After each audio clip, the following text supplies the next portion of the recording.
எட்டி தோடும் வயது இது ஒரு வெட்டு கத்தி போல் இருக்கும். அதிசயம் என்னவென்றால் அதன் இரு பக்கம் கூறியிருக்கும்.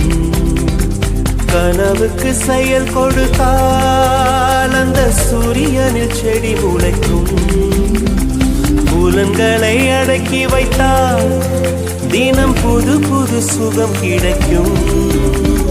காலில் குத்தும் வாணி உன் ஏழி என்று காமி பல இன்பம் மல்லி சேர்த்து ஒரு மூட்டை கட்டி வாணி வாணி பல பழக்கிற பகலானி பட படக்கிற அகலானி அனல் அடிக்கிற துகுலானி நகலின் நகலானி மழை அடிக்கிற முகிலானி திணற அடிக்கிற திகிலானி மணம் மணக்கிற அகிலானி முள்ளா மலராணி.